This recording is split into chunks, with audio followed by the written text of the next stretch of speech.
Buenos días, soy Manuel Valladares Quijano, profesor de Historia de la Facultad de Ciencias Sociales de la Universidad de San Marcos. Soy licenciado en la especialidad y magíster en literatura peruana y latinoamericana, también por San Marcos, de la Facultad de Letras. Últimamente he publicado este libro, El paro nacional del 19 de julio, en el contexto del gobierno militar, el gobierno revolucionario de las Fuerzas Armadas, ¿no?, en la década del 70.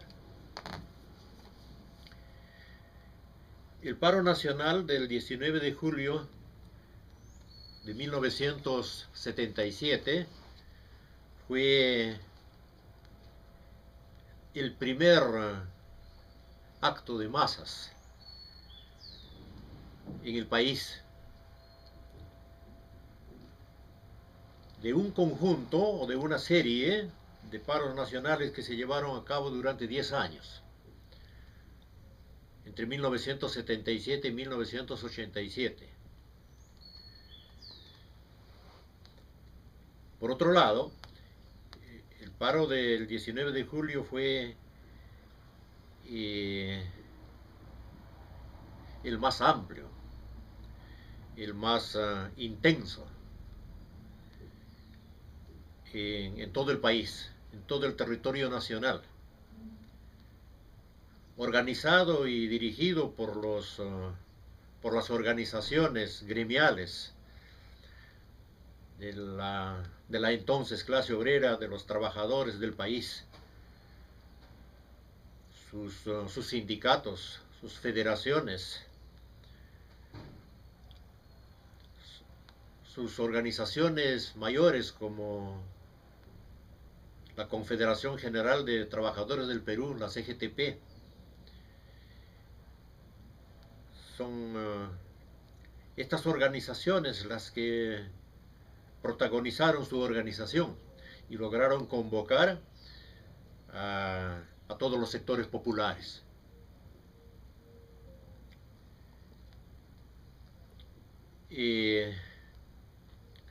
Por otro lado,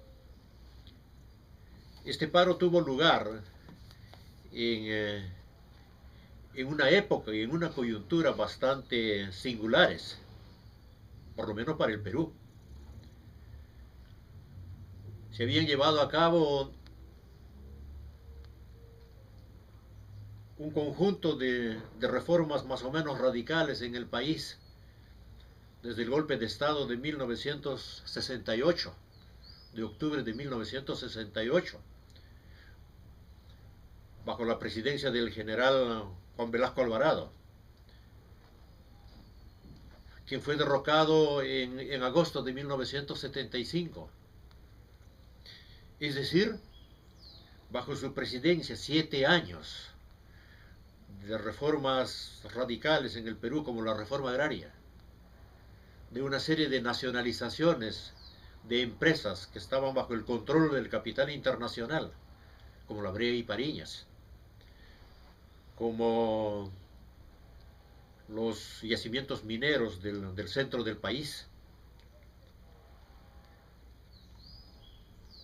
Entonces, reformas, nacionalizaciones, estatizaciones, movilización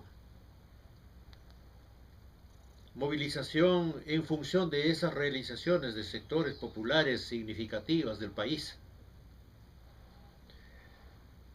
Este paro, el 19 de julio, estuvo siendo agitado desde la época del general Velasco, pero se intensificó Y luego de su derrocamiento, cuando ya estaba en marcha la segunda fase del gobierno militar bajo la presidencia del general Morales Bermúdez,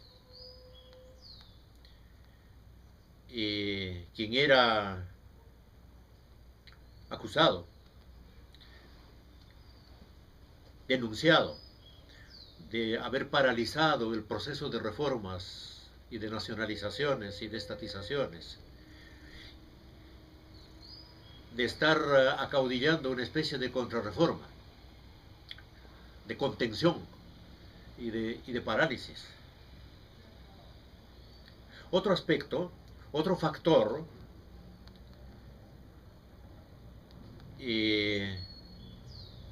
para explicar, para entender la realización de este paro nacional fue una coyuntura de crisis. Hacia fines de 1974 se había desencadenado una nueva crisis de la economía internacional, del capitalismo. Y como siempre ocurre con las grandes crisis económicas del sistema, esta crisis, la de 1974, fines de 1974, se desencadenó, estalló en los centros metropolitanos del sistema, empezando por Europa Occidental y por los Estados Unidos. Y tuvo un intenso impacto en el resto del mundo, particularmente en América Latina y en el Perú. El factor de la crisis contribuyó, de la crisis económica, contribuyó en gran medida a la paralización de todos los procesos reformistas en marcha. Pero por otro lado también llevaba a la quiebra una serie de centros fabriles y de las empresas del capital nacional e internacional, lo que a su vez generaba despidos, desempleo, alza de precios de los productos de primera necesidad, carestía. Eso fue otro de los factores significativos, ¿no?, para que ocurriera este gran paro nacional del 19 de julio de 1977. Este pequeño libro tiene 3 partes.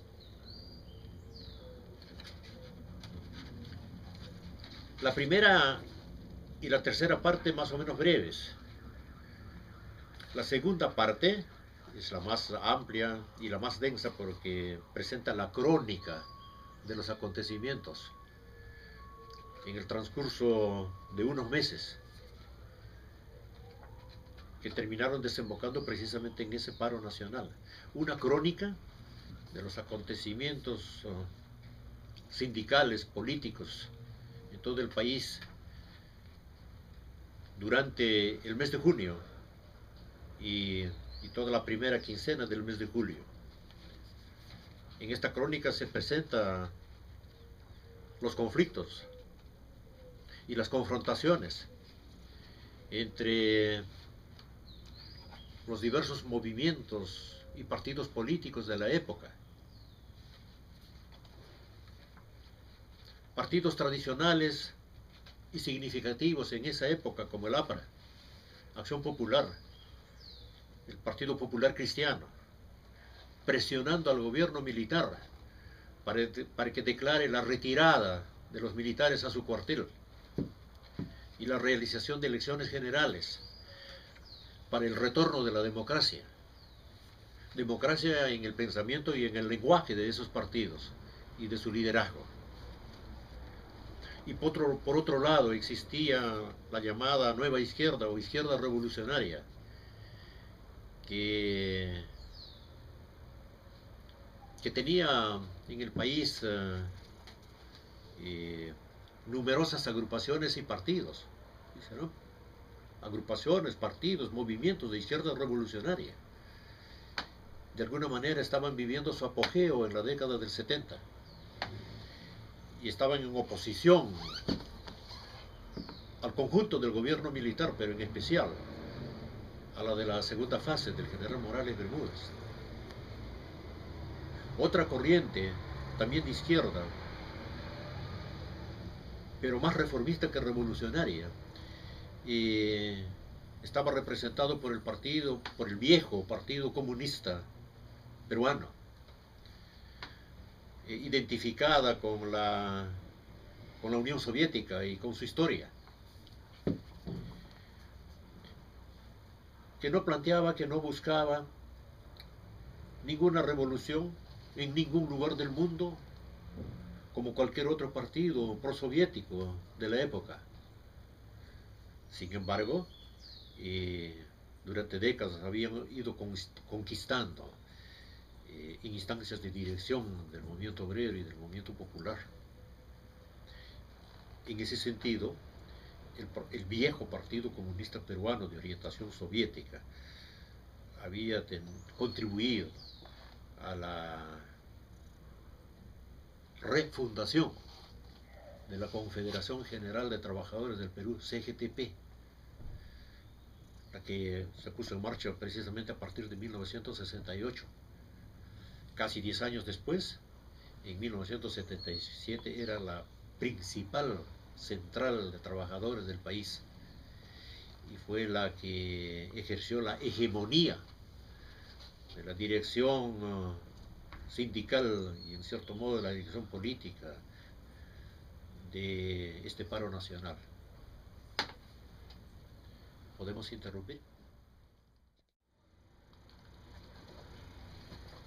En la crónica de los acontecimientos de junio y julio de 1977, presentamos entonces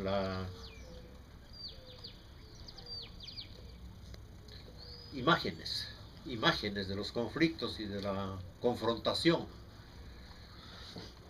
sindical y política, ¿no?, entre las distintas fuerzas existentes en el país en ese entonces. Quisiera subrayar el hecho de que frente al ascenso del movimiento obrero y popular, ¿no?, el hecho de que el gobierno militar de la segunda fase perdía cada vez más su base social. Conforme transcurrían las semanas y los meses, estaba casi en el aire. Más militar, un gobierno más militar que otra cosa.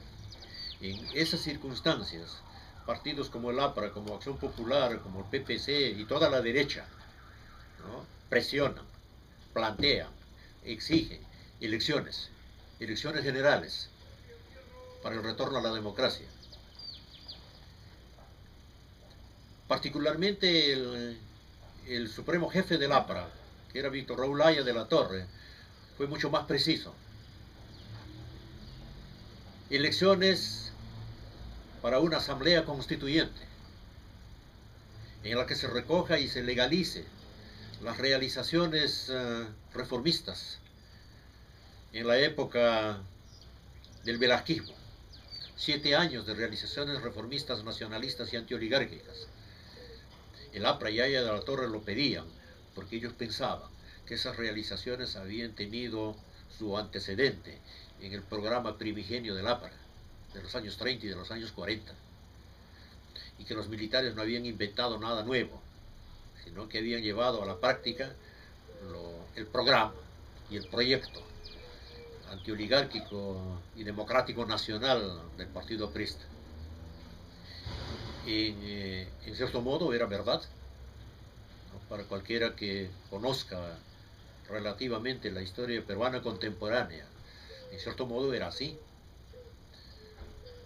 Allá de la Torre y el liderazgo aprista, entonces planteaban con cierta autoridad. También tenían aliados dentro de las propias Fuerzas Armadas. Frente a los otros partidos como Acción Popular y el PPC, que apenas pedían en general, de manera abstracta, elecciones para el retorno a la democracia. El liderazgo aprista era mucho más preciso.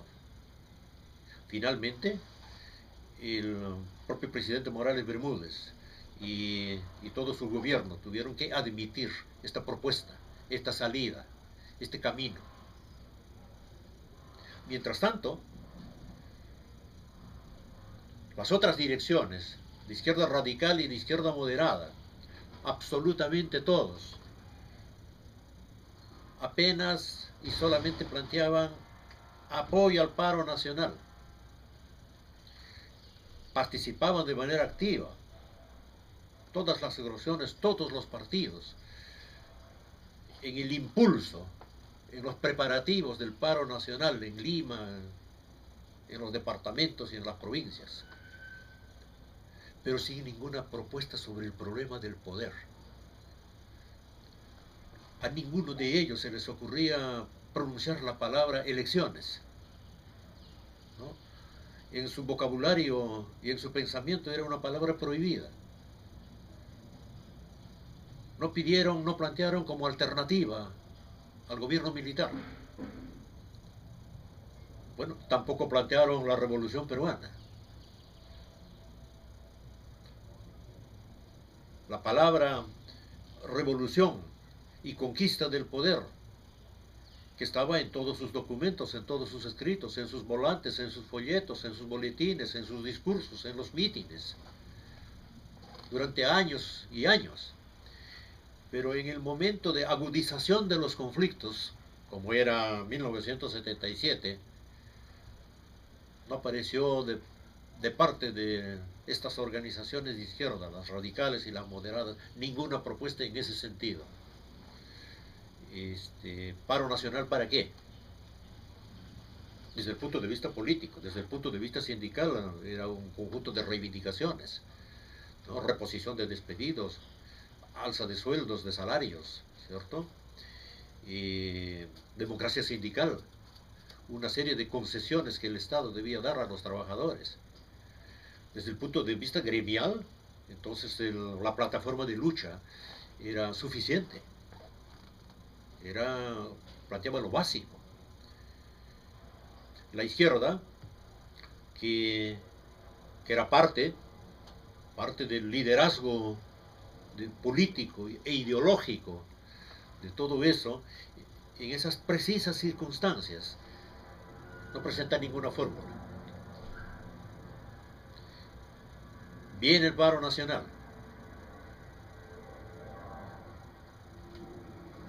Paralización de todo el país, de todas las actividades productivas, de todo el aparato de producción. Paralización de todo el aparato administrativo del Estado. Nunca como en esas circunstancias y como en esos instantes el gobierno había estado tan carente de bases sociales. Realizado y cumplido el paro, el gobierno, el presidente Morales Bermúdez, convocaron a reuniones en Palacio a los dirigentes de los diferentes partidos. Se sabe, porque era algo oficial, que fueron convocados, bueno, para empezar el partido aprista, para definir que luego de realizado el paro, el siguiente paso, desde el punto de vista del gobierno, era convocar a una asamblea constituyente para el siguiente año, para 1978. Se dice que algunos fragmentos de la izquierda revolucionaria, algunos de sus dirigentes habrían sido convocados también a Palacio. Y el presidente les preguntó qué planteaban, qué tipo de poder, puesto que habían dirigido un exitoso paro nacional. Y no hubo respuesta. Morales le dijo, pero les invito a incorporarse a la lucha electoral para la Asamblea Constituyente. No pueden estar al margen de eso. Y complicada, casi dramática esa situación. El liderazgo más importante del país, que había promovido, que había apoyado, que había impulsado el paro nacional, no tenía ninguna propuesta de carácter político sobre la cuestión del poder. Esto permite plantear, ¿no?, un debate sobre las carencias, sobre las dificultades de esa izquierda, que finalmente, sin habérselo propuesto de manera explícita como la que estamos comentando, sin dar ninguna explicación al país, toda la izquierda, o casi toda la izquierda, terminó ingresando al proceso electoral, empezando por la firma de planillones. Se constituyeron una serie de frentes de la izquierda, como la UDP, el FOSEP, como Unidad de Izquierda, como la agrupación de los trotskistas, o trotskistas y maoístas juntos, ¿no?, constituyendo el FOSEP, pero ninguno de ellos dieron ninguna explicación por qué se incorporaban al proceso electoral. También vale la pena, no tiene sentido, es necesario discutir y debatir estas cosas. Solo Sendero Luminoso, Partido Comunista del Perú, Sendero Luminoso, anunció que no participaría en las elecciones a la Asamblea Constituyente porque le parecía una traición al movimiento obrero, al movimiento popular y a los trabajadores en general, de que ese no era la ruta, no era el camino revolucionario, sino la lucha armada. Como todos saben, la lucha armada lo empezó, ¿no? Lo inició el Partido Comunista Sendero Luminoso en mayo de 1980. Muchos otros partidos y agrupaciones de izquierda que también tenían en su discurso la frase lucha armada, terminaron incorporándose a la lucha de carácter electoral. La única excepción fue Sendero Luminoso. Más tarde fueron sumándose pequeñas fracciones, pequeños grupos que fueron desgajándose de otros partidos, del propio PC prosoviético, de los partidos maoístas. Pero solo eso. Por todas estas cosas es bastante significativo en el país. Siempre fue y lo es este paro nacional de julio de 1977, bastante significativo dentro de la historia del movimiento de los trabajadores y del movimiento popular. ¿Podemos interrumpir?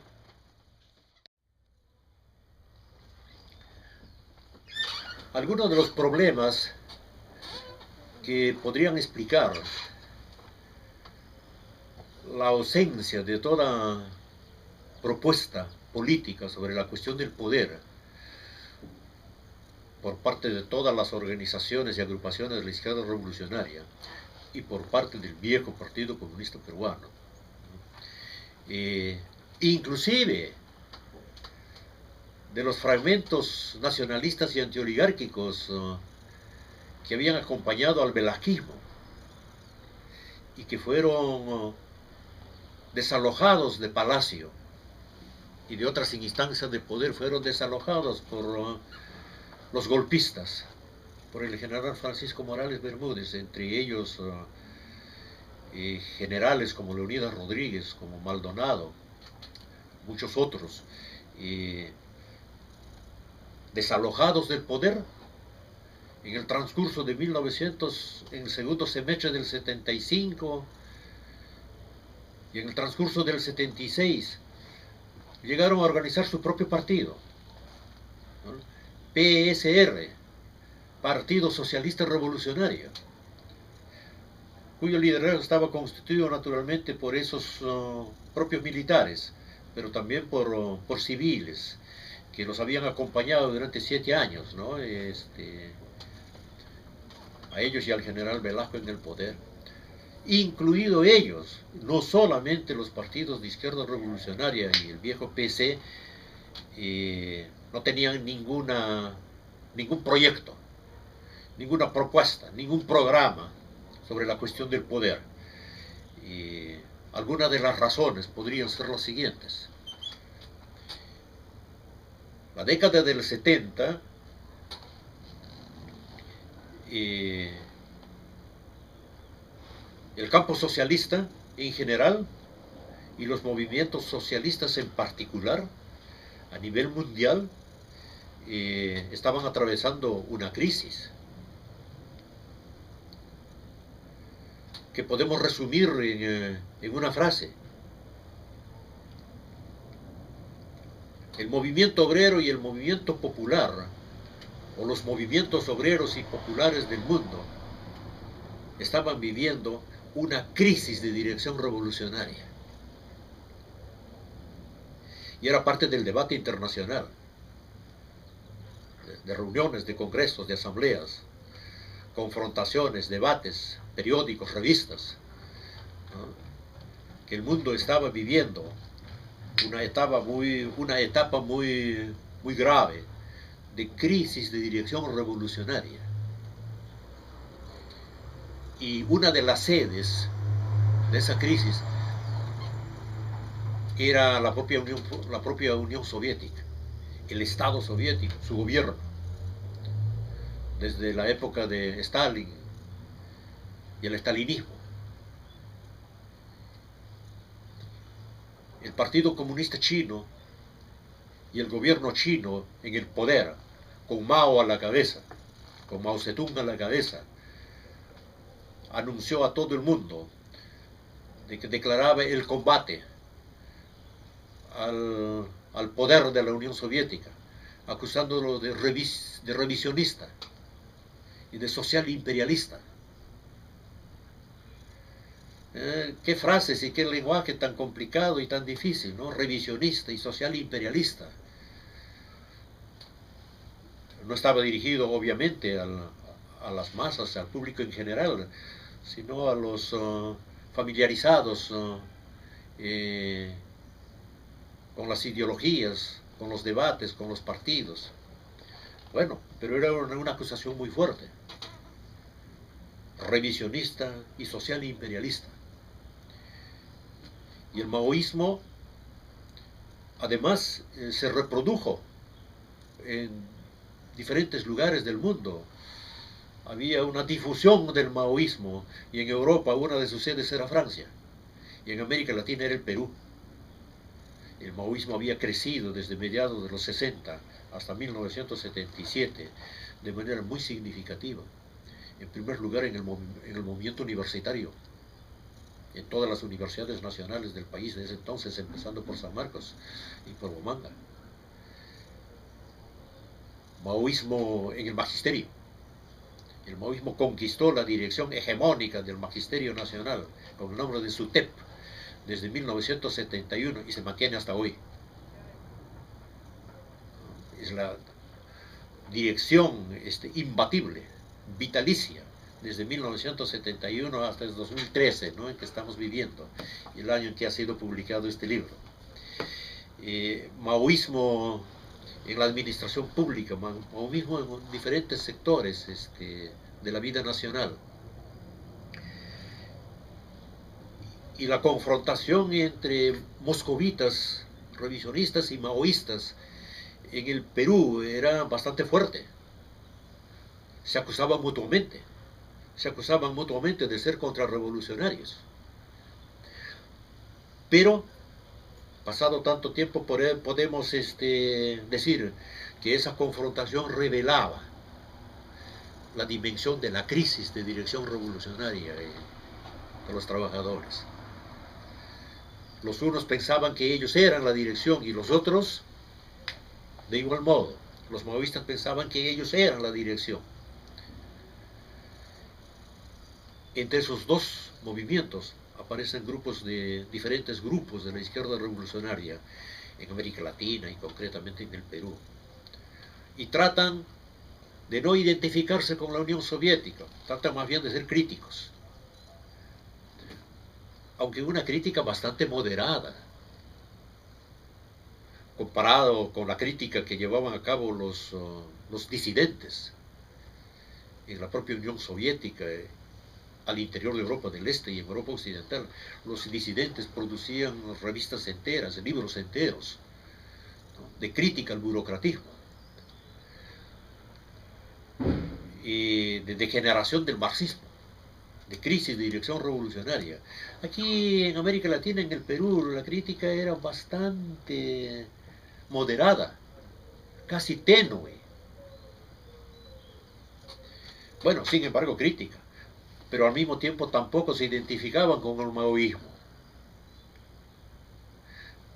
También tomaban distancia del trotskismo, porque era muy peligroso para un grupo, para un partido, para una persona dedicarse trotskista, porque los estalinistas de inmediato los acusaban de traidores, de miserables, de asesinos, de contrarrevolucionarios, de antimarxistas. Tenían todo un conjunto de frases para lapidar y para masacrar a todo aquello que se declarara marxista. Entonces la gente temía la masacre. La masacre no lo estaba haciendo la oligarquía, no lo estaba haciendo el imperialismo yanqui, ¿no? No lo estaba haciendo la CIA. Lo estaban haciendo los propios partidos y las propias organizaciones comunistas del campo popular, como los prosoviéticos y los pro-maoístas. Pero entonces, la mayor parte de la izquierda revolucionaria, al no identificarse ni con los maoístas ni con los moscovitas, ¿cómo se definía? ¿Cuál era su identidad? ¿No?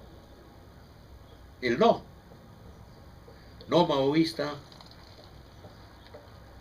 no prosoviético, ninguna identificación con Europa del Este, con los regímenes socialistas de Europa del Este.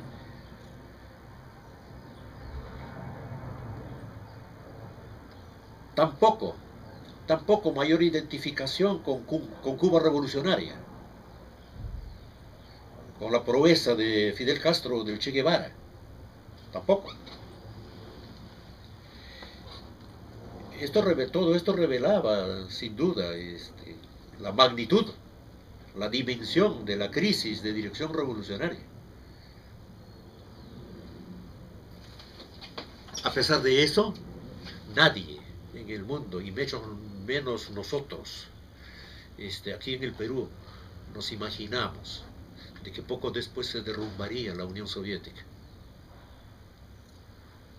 Se desintegraría el gigantesco Estado de la Unión Soviética, de que se derrumbarían y desaparecerían los regímenes socialistas de Europa del Este, y que terminaría en colapso el llamado campo socialista. Estábamos en los años 70, sabíamos que había crisis de todo el movimiento revolucionario mundial, pero no imaginamos la magnitud y la dimensión de esa crisis.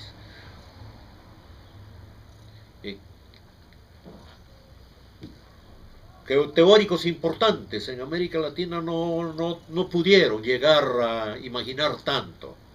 Ni siquiera los propios disidentes de Europa del Este, ni siquiera los trotskistas, porque criticaban a la Unión Soviética y a su gobierno y a su Estado, pero reclamando una rectificación, reclamando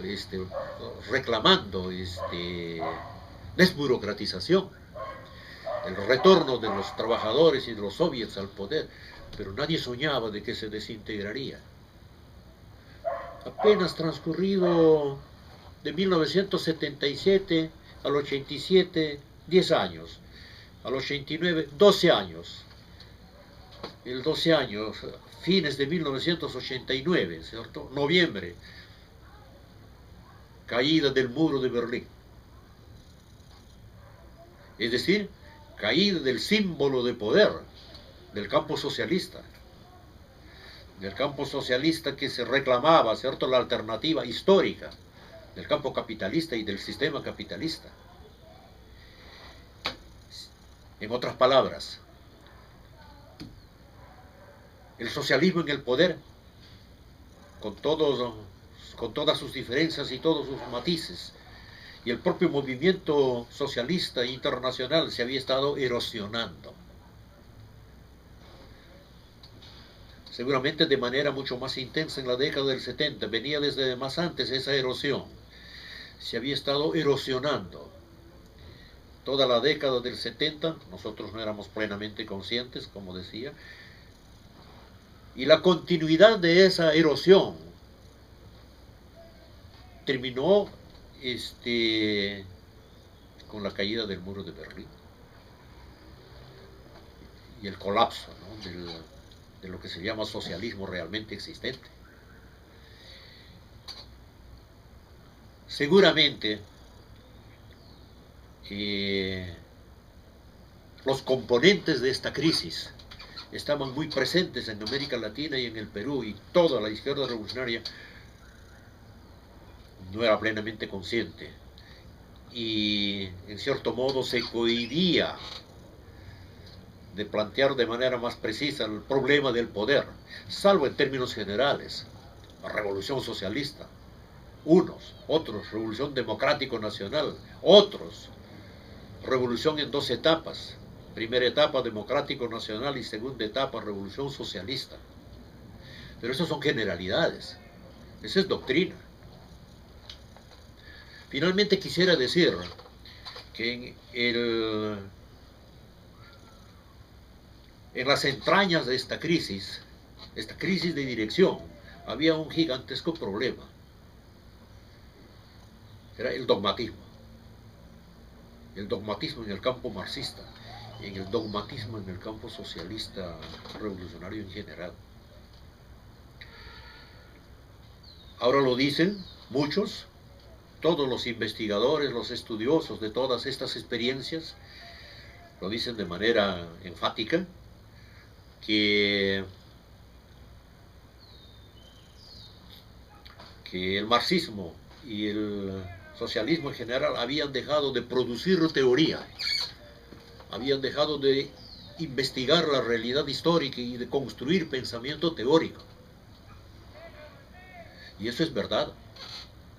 Y de manera mucho más clara esto aparece en la segunda mitad del siglo XX, post Segunda Guerra Mundial.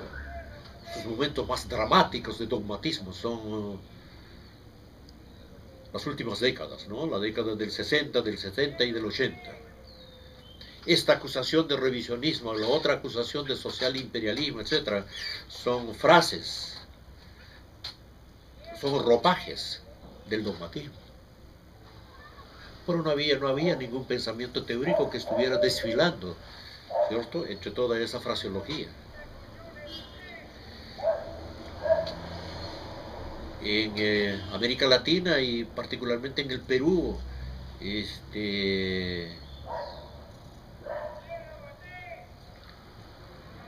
absolutamente todos los movimientos revolucionarios y todas las agrupaciones éramos los principales actores y protagonistas del dogmatismo. Cualquier estudioso, cualquier investigador de historia tranquilamente puede dar cuenta de esa situación dramática. En esas condiciones era muy difícil plantearse el problema del poder, ¿no?, a través de un proyecto, de un programa, en las circunstancias concretas de 1977, cuando se llevó a cabo este paro nacional. Finalmente, no por casualidad, sino por todo eso, podemos decir que al término del siglo XX tuvieron lugar dos grandes hechos. Después de 2 siglos, de revolución y contrarrevolución, ¿no?, desde la Revolución Francesa hacia adelante, exactamente 2 siglos. 1789, Revolución Francesa. 1989, caída del muro de Berlín. Creo la conclusión es dramática pero muy simple. Al término del siglo XX, triunfo mundial de la contrarrevolución y derrota mundial de la revolución. Nuestro libro apenas invita, ¿no?, a entender lo que estaba pasando en las vísperas de todo esto. ¿Interrumpimos?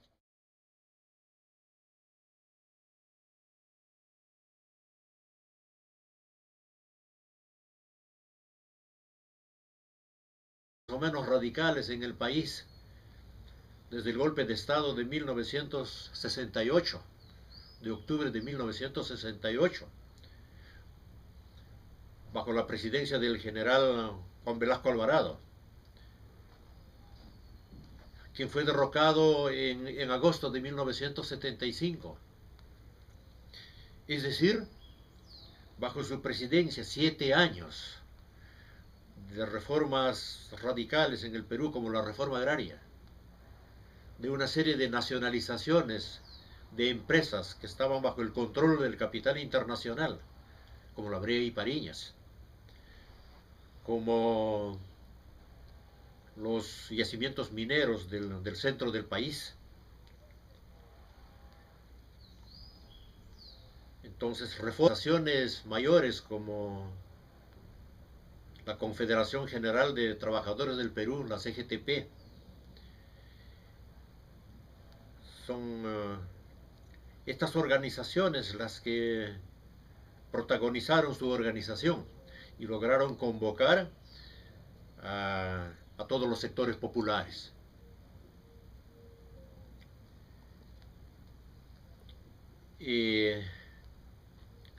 Por otro lado, este paro tuvo lugar en una época y en una coyuntura bastante singulares, por lo menos para el Perú. Se habían llevado a cabo un conjunto de reformas más.